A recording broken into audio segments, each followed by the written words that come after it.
আসসালামু আলাইকুম। আলহামদুলিল্লাহ। আজকে আমরা আমাদের ফার্মের জন্য বড় একটি ইনকিউবেটর মেশিন নিয়ে এসেছি। অর্থাৎ ডিম থেকে বাচ্চা ফোটানোর জন্য যে মেশিন প্রয়োজন সে একটি মেশিন নিয়ে এসেছি।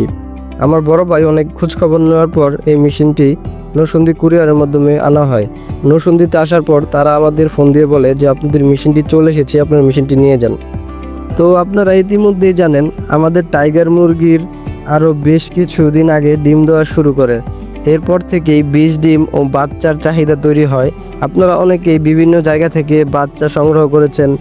তো আপনাদের চাহিদার তুলনায় আমাদের উৎপাদন কম হওয়ায় এখন আমরা ছোট মেশিনের পাশাপাশি এই বড় মেশিনও নিয়ে এসেছি, যাতে করে আপনাদের চাহিদা অনুযায়ী বাচ্চা উৎপাদন করে আপনাদের কাছে পৌঁছে দিতে পারি। যাই হোক, আমরা কুরিয়ার সার্ভিসের অফিসে এসে সব কিছু চেক করে দেখতেছি, পাওনা টাকা বুঝিয়ে দিচ্ছি। তারপর আমরা মেশিনটি দেখতে চাইলাম। আলহামদুলিল্লাহ, মেশিনটির কোনো ক্ষয়ক্ষতি হয় নাই। তো অনেকেই জানতে চাইতে পারেন যে মেশিনটি কি হ্যাচার নাকি সেটার, কোন কাজে ব্যবহৃত হবে। আমরা তাদের উদ্দেশ্যে বলতে চাই, মেশিনটা আমরা আমাদের নিজের মতো করে তৈরি করেছি।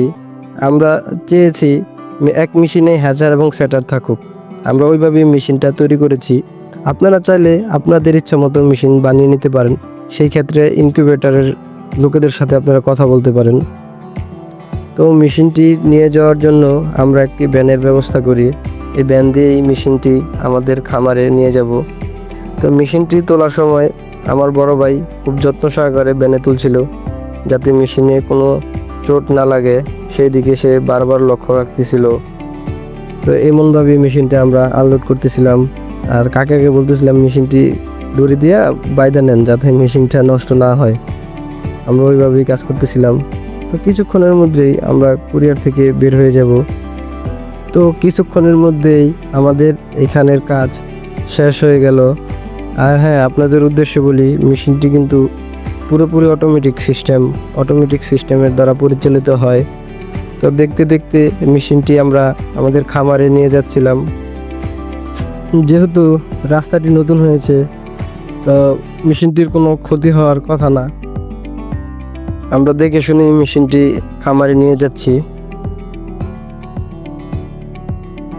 আমরা আস্তে আস্তে মেশিনটি নিয়ে প্রায় আমাদের খামারের কাছেই চলে এসেছি। মেশিনটি এখন আমাদের যে গলির রাস্তা আছে এই গলির রাস্তায় ঢুকে গেছে।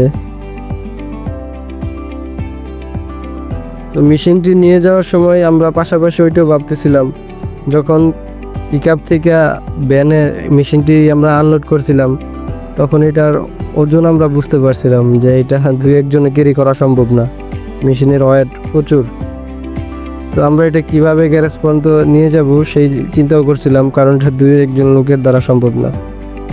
তো আমরা মেশিনটি নিয়ে একদম চলে আসছি আমাদের গ্যারেজের সামনে।